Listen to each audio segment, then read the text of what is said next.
الكريم وعلى آله وصحبه أجمعين বাংলাদেশ জামাত ইসলামী রাজবাড়ী পৌরসভা ও সদর উপজেলার উদ্যোগে আয়োজিত আজকের এই বিশাল কর্মী সম্মেলনের সংগ্রামী সভাপতি, সম্মানিত অতিথিবৃন্দ, সংগ্রামী রাজবাড়ীর এই দুটি উপজেলা পৌরসভা উপজেলার প্রিয় কর্মী ভাইরা, সাংবাদিক বন্ধুগণ এবং রাজবাড়ীর বিভিন্ন পর্যায়ের রাজনৈতিক দলের নেতৃবৃন্দ এবং সংগ্রামী রাজবাড়ীবাসী, আসসালামু আলাইকুম ওয়া রাহমাতুল্লাহ। আল্লাহ তাআলার শুকরিয়া আদায় করছি। আজ দ্বিতীয় স্বাধীনতার মাধ্যমে বাংলাদেশ মুক্ত হয়েছে, রাজবাড়ী মুক্ত হয়েছে, দেশের জনগণ মুক্ত হয়েছে, কথা বলার অধিকার ফিরে পেয়েছে, নিরাপদে বসবাসের সুযোগ লাভ করেছে, নিরাপদে পথ চলা শুরু করেছে, নতুন বাংলাদেশের যাত্রা শুরু হয়েছে। আমাদের এই নবযাত্রা যেভাবে শুরু হয়েছে, শহীদদের আত্মত্যাগের মধ্য দিয়ে নতুন প্রেরণা নিয়ে বাংলাদেশ এগিয়ে যাচ্ছে। এই যাত্রার গতিপথ আর কেউ ঠেকাতে পারবে না ইনশাআল্লাহ। প্রিয় ভাইরা আমার, বিগত 15 বছরে কি হয়েছে বাংলাদেশের এই 15 বছর জগদ্দল পাথরের মতো আওয়ামী দুঃশাসন কায়েম ছিল। এই শাসন ব্যবস্থার অধীনে বাংলাদেশ একটি জাহান্নামের অগ্নিকুণ্ডে পরিণত হয়েছিল। মানুষ জুলুম, নির্যাতন, অত্যাচারের শিকার হয়ে অধিকার হারায় জাতিতে পরিণত হয়েছিল। এই সময়ে মানুষের অধিকার যেমন হারানো হয়েছে, গণতন্ত্র ছিল না, সুশাসন ছিল না, মানবাধিকার ছিল না, মানুষের মৌলিক অধিকার ছিল না, স্বাধীনতা ছিল না। এই সময়ে আওয়ামী লীগ বাংলাদেশের মানুষকে দেশের নাগরিকের মর্যাদা দিতে পারে নাই, বাংলাদেশের মানুষকে মনুষ্যত্বের মর্যাদা দিতে পারে নাই। দলীয় নেতা কর্মী ছাড়া কারো কোনো অধিকার ছিল না। এদেশের মানুষ নিয়মতান্ত্রিক পদ্ধতিতে নির্বাচনের মাধ্যমে গণতান্ত্রিক প্রক্রিয়ায় তাদের পছন্দের নেতৃত্ব সরকার গঠন করে থাকে। আওয়ামী লীগ তাদের সে অধিকার হরণ করেছিল, ভোটাধিকার হরণ করেছিল। 3 বছর, 15.5 বছরে 3টি নির্বাচন তো নয়, নির্বাচনের নামে প্রহসন হয়েছে। 2014 সালে নির্বাচনের জন্য আমাদের দাবি ছিল জামাত ইসলামী, বিএনপি সহ বাংলাদেশের যে 20 দল গঠন হয়েছিল, সকল রাজনৈতিক দলের দাবি ছিল তত্ত্বাবধায়ক সরকার, নিরপেক্ষ কেয়ারটেকার সরকারের অধীনে নির্বাচন দিতে হবে।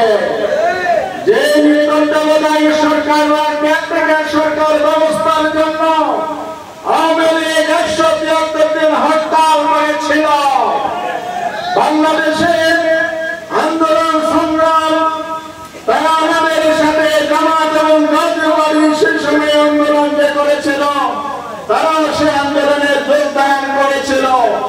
সেদিন তারাও বলেছিল গণতন্ত্রের জন্য, সুষ্ঠু নির্বাচনের জন্য কেয়ারটেকার সরকারের বিকল্প নেই। কিন্তু যখন 2009 সালে সরকার গঠন করল, তারা বুঝতে পেরেছে তাদের দুঃশাসনের কারণে দেশের জনগণ তাদের আর ভোট দেবে না, তাদের জনপ্রিয়তা হারিয়েছে। আর ক্ষমতায় টিকে থাকার জন্য 13 সালে পার্লামেন্টে বিল এনেছিল, কেয়ারটেকার সরকার ব্যবস্থা সেদিন বাতিল করা হয়েছিল। আমি সেদিন পার্লামেন্টে ছিলাম। আমরা সেদিন বিরোধী দল তাদের এই বিল প্রত্যাখ্যান করে সংসদ থেকে বয়কট করেছিলাম, কিন্তু আমরা অধিকার ফিরে পাই নাই। শেষ পর্যন্ত আমরা বাধ্য হয়েছি, আমরা নির্বাচন থেকে দূরে সরে গিয়েছি। জনগণকে আহ্বান জানিয়েছিলাম, জনগণ সেদিন আমাদের আহ্বানে সাড়া দিয়েছিল। ভোট কেন্দ্র বর্জন করে প্রহসনের নির্বাচন প্রত্যাখ্যান করেছিল। আর ভাইয়ের আমার, ভোট দিতে গিয়েছিল কারা মনে আছে? কুকুর বিড়ালের সেই ছবি শোভা পেয়েছিল মিডিয়াগুলোতে। মানুষ সেদিন ভোট দিতে যায় না, বিরোধীদের ডাকে সাড়া দিয়েছিল বলে সেদিন তারা জনগণের কোনো সাড়া পান নাই। এরপরে তারা এই নির্বাচন, ভোটবিহীন নির্বাচন, 153 জন বিনা প্রতিদ্বন্দ্বিতায় সেদিন নির্বাচন ঘোষণা করে সরকার গঠন করে আরো 5 বছর দুঃশাসন চালায়। আর কি করে 18 সালে যখন আবার নির্বাচন আসলো, সেই সময়ে আরেকটি নিউ মডেলের নির্বাচন হলো। সেটার নাম কি? দিনের ভোট রাতে। আপনারাই বলুন, রাতের কারবারি কারা? রাতের কারবারি কারা? কারবার করেছিল সেদিন মানুষের ভোট চুরি, ব্যালট ডাকাতির মধ্য দিয়ে। এই সরকার ভোট, জনসমর্থন, জনগণের ভোটাধিকারের নির্বাচনকে ভয় পেয়ে বারবার এই কারচুপি ডাকাতি করেছে। সর্বশেষ 2024 সালের 7 জানুয়ারি আমরা ভোট বর্জনের ডাক দিয়েছি। বাংলাদেশের জনগণ ভোট কেন্দ্রে যায় নাই। 5% ভোট কাস্ট হয়েছে। সরকার এটাকে আবার কি বলে, ইলেকশনের ডিজিটাল কারচুপির মাধ্যমে এটাকে 40% বাড়িয়ে। তৎকালীন নির্বাচন, প্রধান নির্বাচন কমিশনার প্রথমে বলেছে 28%, আবার আরেকজনের কানে কানে বলে দিল স্যার 40% বলে। খাইলে তামাশা। বাংলাদেশের ভোটাধিকার নিয়ে এই তামাশা, এই প্রশাসন, এই জাতি দেখেছে। ভোটাধিকার হরণ করে নাই শুরু।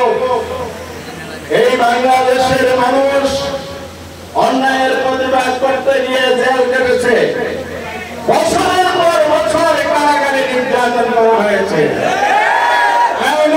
তৈরি করে গুম করে তাদেরকে বন্দী করে মানবতার জীবন যাপনের বাধ্য করা হয়েছে। এই সময় আর কি হয়েছে? আমাদের নিরপরাধ নেতৃবৃন্দকে ফাঁসির কাস্টে ঝোলানো হয়েছে।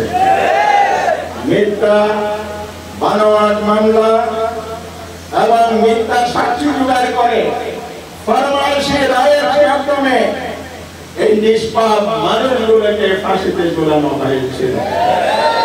মাওলানা মতিউর রহমান নিজামী, আলী হাসান মোহাম্মদ মুজাহিদ, আব্দুল কাদের মোল্লা, কামরুজ্জামান, মীর কাসেম আলী, যে আমাদের শীর্ষস্থানীয় নেতা ছিলেন, তারা প্রত্যেকেই যার যার জায়গায় সততা, নিষ্ঠা, দক্ষতার, যোগ্যতার সাথে রাষ্ট্রীয় দায়িত্ব পালন করেছেন, সমাজের বিভিন্ন ক্ষেত্রে অবদান রেখেছিলেন।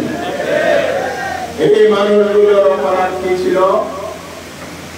অপরাধ একটি, সেটা হলো তারা মানুষকে ইসলামের পথে রাখে, তারা অন্যায়ের বিরুদ্ধে প্রতিরোধ করে, দুর্নীতির ব্যাপারে আপোষ নেন। 2 মন্ত্রী 3টি মন্ত্রণালয় চালিয়েছেন, 1 টাকারও দুর্নীতির প্রমাণ করতে পারেন না। সেই সময়ে 1/11 পরে যে সরকার এসেছিল তার স্বরাষ্ট্র উপদেষ্টা ছিলেন জেনারেল আব্দুল মতিন।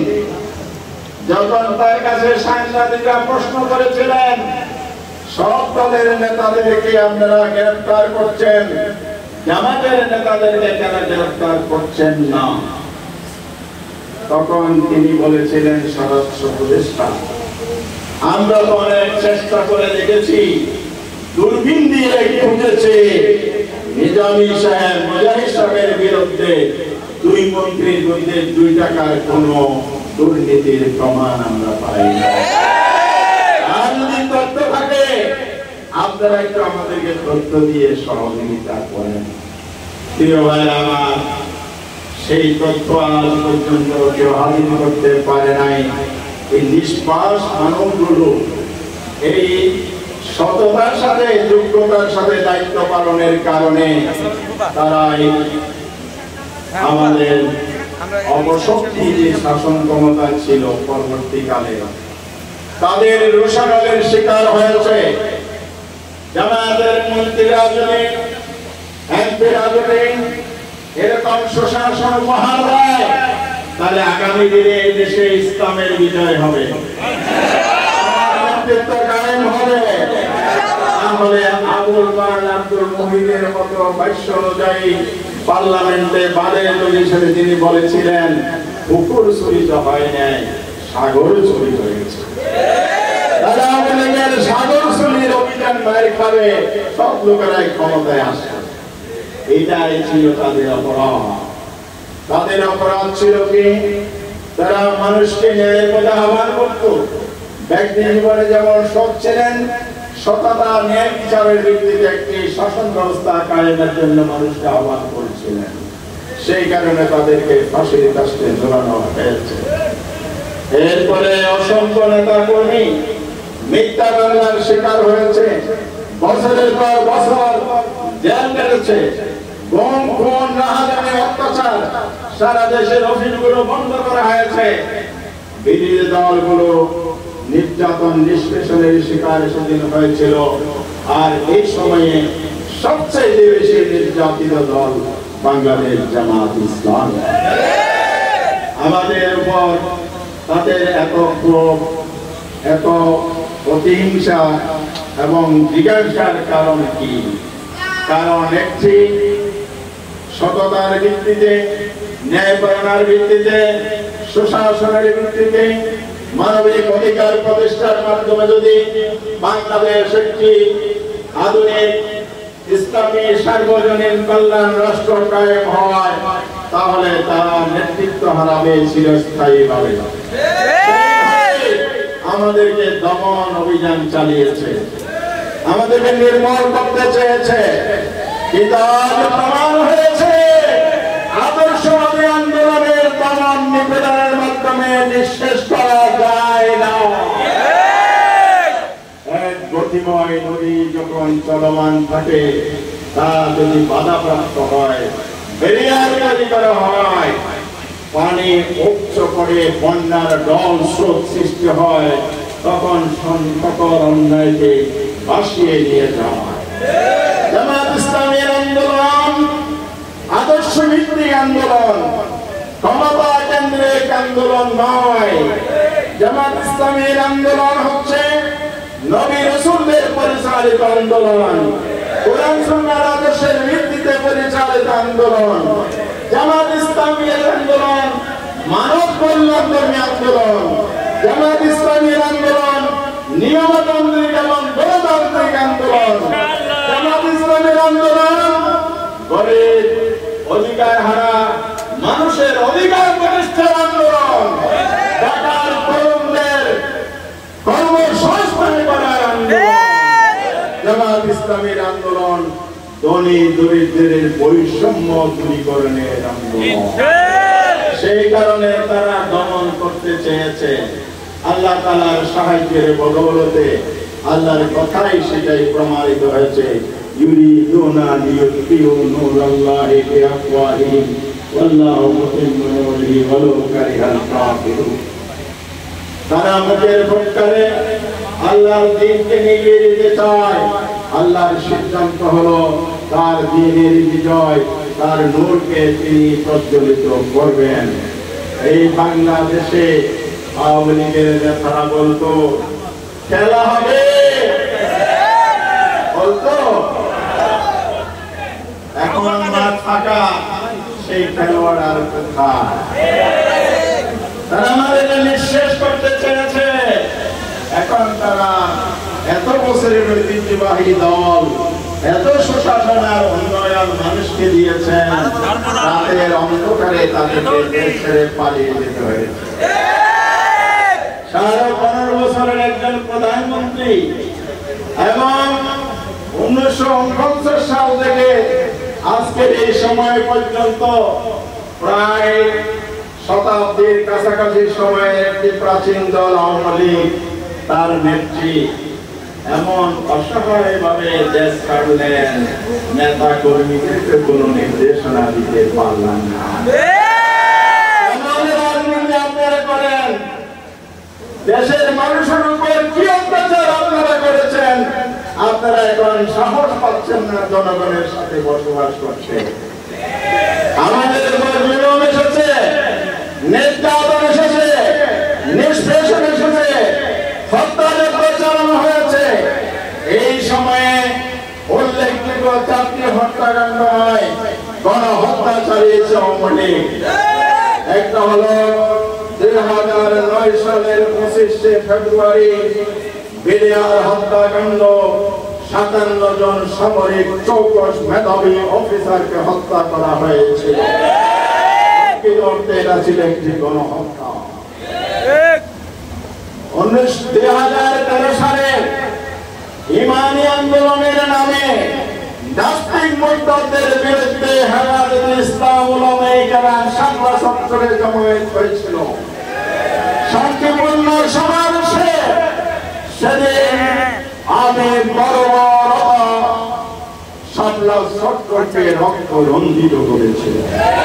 শত শত মানুষকে খুন করা হয়েছে, তাদের লাশও খুঁজে পাওয়া যায়নি। এটা ছিল পৃথিবীর ইতিহাসের জঘন্যতম গণহত্যা। আওয়ামী লীগের আমাদের হত্যাকাণ্ড আরেকটি গণহত্যা পরিচালিত হয়েছিল। কোরআনের পাখি আল্লামা দেলাওয়ার হোসেন সাঈদীর ফাঁসির রায় ঘোষণার পর বাংলাদেশ উত্তপ্ত হয়েছিল।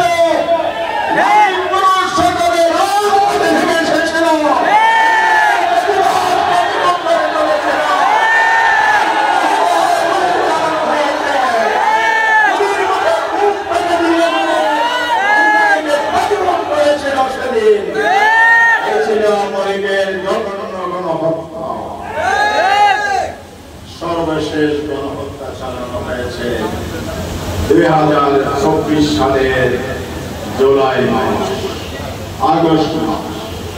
বৈষম্য বিরোধী ছাত্র আন্দোলন ছিল একটি সামাজিক আন্দোলন, অধিকার আদায়ের আন্দোলন। আমাদের ছাত্র সমাজকে সাধুবাদ জানায়, কৃতজ্ঞতা জানায়। এই সময়ের শহীদদেরকে শ্রদ্ধার সাথে আমরা স্মরণ করি। তাদের ইতিহাস কুরবানির মধ্য দিয়ে এই জাতি দুঃশাসন থেকে মুক্ত হয়েছে। 15 বছর রাজনৈতিক আন্দোলন আমরা করেছিলাম, এর মধ্য দিয়ে জনগণ সংগঠিত হয়েছিল। গোটা বাংলাদেশ সেদিন উত্তপ্ত বিস্ফোরণ একটি গোলাবারুদে পরিণত হয়েছিল। কিন্তু আমরা আন্দোলনের মাধ্যমে সুফল আনতে পারি নাই। স্বল্প সময়ের ব্যবধানে ছাত্র সমাজের তরুণরা যখন ডাক দিয়েছিল এবং তাদেরকে যখন তুচ্ছ-তাচ্ছিল্য করে তৎকালীন প্রধানমন্ত্রী বলেছিল ওটা আন্দোলন করো, মুক্তিযোদ্ধাদের ছেলে নাতিদেরকে চাকরি না দিয়ে রাজাকারের নাতি দিতে দেবে। আমাদের তরুণরা আত্মমর্যাদাশীল, তাদের মর্যাদায় লেগেছে। ঢাকা বিশ্ববিদ্যালয় সহ সারা দেশের শিক্ষাঙ্গনের ছাত্র ছাত্রীরা রাজপথে নেমে এসে স্লোগান দিয়েছিল, তুমি কে, আমি কে। কে বলেছে?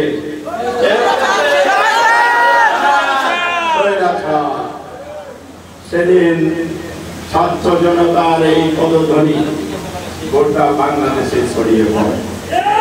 রংপুরের আবু সাইদ রাস্তায় নেমে আসে।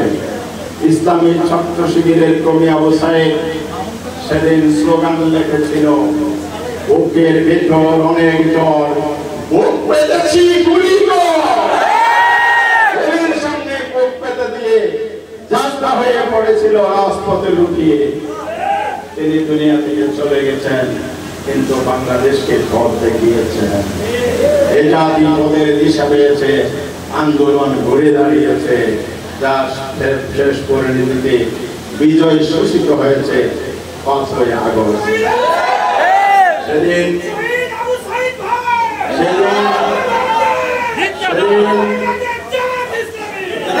আন্দোলনে ছাত্র সমাজ শুধু নয়, নারী পুরুষ নির্বিশেষে সকলে রাজপথে নেমে এসেছিল। যার সন্তান ঘরে পাহারা দিয়ে বন্দী করে রাখতে চেয়েছে, সে একজন শহীদের পিতা পত্রিকায় স্টেটমেন্ট দিয়ে বলেছে, সাক্ষাৎকার দিয়ে বলেছে, ছেলেকে আমি সারাদিন আগিয়ে রাখার জন্য পাহারা দিয়েছি। দুপুর বেলা একদিন যখন খাওয়ার পরে বিশ্রাম নিলাম, ছেলেও বাবাকে পাহারা দিয়েছে, বাবা কখন বিশ্রাম নেন। সে বুঝতে পেরেছে, আমার বন্ধুরা, আমার দেশের নাগরিকরা, আমার দেশের নারী পুরুষ রাস্তায় নেমেছে, আমি কিভাবে আল ঘরে বসে থাকি, বেড়ে গেলে তারা নাই, সেই ঘর থেকে বেরিয়ে গেছে, পরে লাশ হয়ে ফিরেছে। তবে সে কথাই বাবার সাক্ষাৎকার কোথায়। এক নারী আমাদের বোন, তিনি মাত্র 1.5 বছরের শিশুকে তুলে নিয়ে রাস্তায় চলে আসে। সাংবাদিকরা প্রশ্ন করেছে, আপনি কেন আসলেন? পাশের একজনকে জিজ্ঞেস করলো, সন্তানরা জীবন দিচ্ছে আর আমি ঘরে বসে থাকবো? আমার সন্তানকে নিয়ে এসেছে। তিনি 1.5 বছরের একজন শিশু করে তাকে যখন জিজ্ঞেস করলো, দুধের বাচ্চা নিয়ে কেন আসলেন? বলে, আমার তো বড় সন্তান নাই, এইটা আছে সেটা নিয়ে আমি হাতে। এই চেতনায় উজ্জীবিত হয়েছে পুরো জাতি। বহু গুলি হয়েছে, সে গুলির মুখে লাশ পড়েছে, লাশের পর লাশ, রক্তের বন্যা, রাজপথ রক্তাক্ত হয়েছে, কারো পথ রঞ্জিত হয়েছে। মিছিল, স্লোগান, আন্দোলনের যাত্রা অভিযান থামে নাই সেদিন। এরা প্রতীয়মান হয়। মানুষ যখন জীবন দিতে শিখে, মানুষ যখন নির্ভীক নির্ভয় হয়ে যায়, মানুষ যখন মুক্তির জন্য পাগল হয়ে জীবন দিতে শিখে, সেই শক্তিকে আর কেউ অবরুদ্ধ করতে পারে না। সেদিন তাই প্রমাণ করেছে। জামাত ইসলামীকে দমন করার ষড়যন্ত্র হয়েছে, দমাতে পারে নাই। ফাঁসি দিয়েছেন, গুম করেছেন, অত্যাচার করেছেন, নির্মূল করেছেন। আমরা আদর্শ থেকে এক পরিবার সেদিন 5ই আগস্ট রাজপথে আমরা যখন নেমেছি, স্বৈরাচার পালিয়ে যাওয়ার সংবাদ এসেছে, জাতি তখন উল্লাসে মেতে উঠে। টেলিভিশনের পর্দায় দেখা গেল প্রধানমন্ত্রী পদত্যাগ করে চলে গেছেন, রাজনৈতিক দলের সাথে সেনাপ্রধানের বৈঠক হবে, অন্তর্বর্তীকালীন সরকারের উপর ক্ষমতা হস্তান্তর হবে। আমরা টেলিফোন পাই, ছুটে যায় সেই ক্যান্টনমেন্ট। সাংবাদিকরা আমি প্রধানকে জিজ্ঞেস করলেন, এই মিটিং এ কারা কারা ছিল? তিনি জবাব কি দিয়েছিলেন? জামাত ইসলামের আমির ছিলেন, বিএনপির মহাসচিব সমন্বয় দল ছিলেন, কিন্তু তার মাত্র 5 দিন আগে জামাত ইসলামীকে নিষিদ্ধ ঘোষণা করা হয়েছে। রেজিস্ট্রেশন বাতিল করেছেন, হাইকোর্টের উপর বন্দুক রেখে জামাতকে জবাই করার জন্য। আন্দোলনকে ভিন্ন কাজে প্রবাহিত করার কোমরভাবে তাই ইস্যু ডাইভার্ট করার জন্য জামাতকে নির্বাহী আদেশে নিষিদ্ধ করা হয়েছে, কিন্তু এতে কোনো ফলাফল আসে নাই। জামাত ইসলামী সেদিন সঠিক সিদ্ধান্ত নিয়ে জাতির বৃহত্তর স্বার্থের প্রতিক্রিয়া ব্যক্ত করে নাই। সেই কারণে আল্লাহ রাব্বুল আলামিন যুদ্ধের ফলাফল দিয়েছে, মজলুমের আহাজারি শুনেছে, জাতিকে 5 তারিখ মুক্ত করেছে। যাকে আপনি নিষিদ্ধ করেছেন, আবার এই দেশের সরকারাই তার প্রজ্ঞাপনের মাধ্যমে জামাত ইসলামী সেটাকে প্রত্যাহার করে নিয়েছে। এটা না বোঝা যায়, সত্যের পথে অবিচল থাকলে, সংগ্রাম যদি আপনি অবিরাম থাকেন, অবিচল থাকেন, আকস্মিক থাকেন, আল্লাহর উপর তাওয়াক্কুল করে সাহসিকতার এগিয়ে যান, তাহলে ইনশাআল্লাহ কেউ আমাদের কাছে পারবে না। আজকের এই কর্মী সম্মেলন থেকে আমি আহ্বান জানাবো, দেশ মুক্ত হয়েছে, কিন্তু দেশ ষড়যন্ত্র থেকে মুক্ত হয় নাই। এখনো ফেসিবাদের প্রেতাত্মারা জায়গায় জায়গায় বসে আছে, আধিপত্যবাদীদের ষড়যন্ত্রে জাল বিস্তৃত হচ্ছে। তবে জনগণ যেভাবে ঐক্যবদ্ধ হবে, স্বৈরাচারকে তাড়িয়েছে, এই জাগ্রত জনতা সকল ষড়যন্ত্রকে প্রতিহত করবে ইনশাআল্লাহ। তাই আপনাদের প্রয়োজন ঐক্যবদ্ধ থাকা, দেশকে পাহারা দিতে হবে, পাহারাদারির ভূমিকা পালন করতে হবে এবং ফেসিবাদ বিরোধী জাতীয় ঐক্যকে আরো সুদৃঢ় করতে হবে।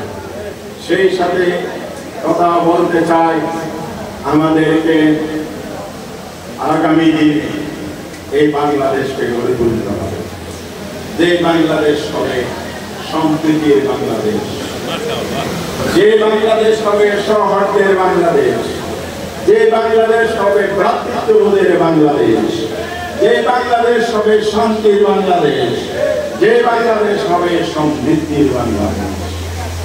আমরা প্রমাণ করেছি 5 তারিখের পর থেকে 3 দিন দেশে কোনো সরকার ছিল না। আমাদের মায়েরা মন্দির পাহারা দিয়েছে, কারণ আমরা মৌলভীরা দেশের নাগরিক। আমাদের মায়েরা থানা পুলিশকে পাহারা দিয়েছে।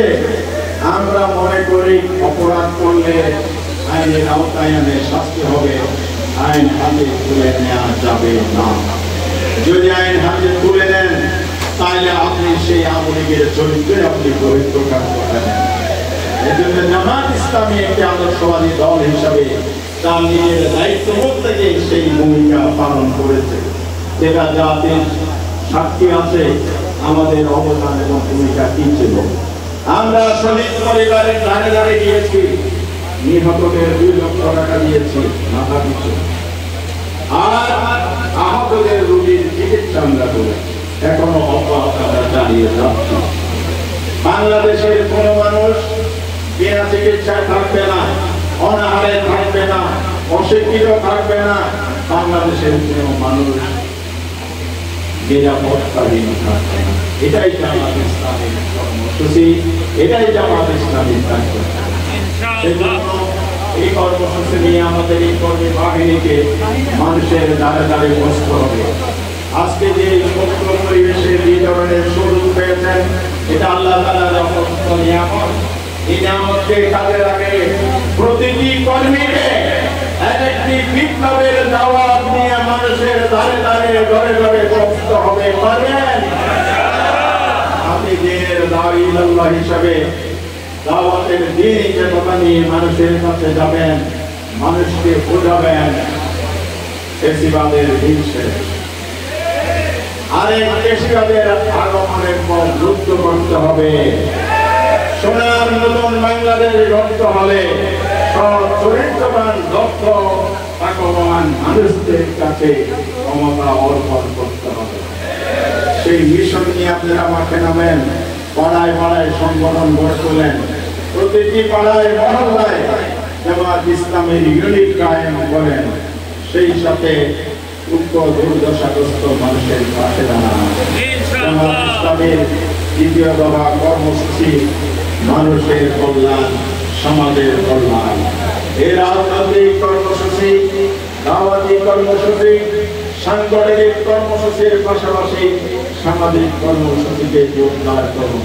এটা নবীর সুন্নাহ, সাহাবীদের আদর্শ, এর মধ্য দিয়ে মদিনার রাষ্ট্র কায়েম করেছে। সেই চরিত্র নিয়ে জামাত ইসলামী ছাত্র শিবিরের কর্মীদেরকে মাঠ ময়দানে ঝাঁপিয়ে পড়তে হবে। সেদিন বেশি দূরে নয়, আজকে দেশব্যাপী যে গণ আকাঙ্ক্ষা তৈরি হয়েছে, মানুষের মধ্যে প্রত্যাশা তৈরি হয়েছে।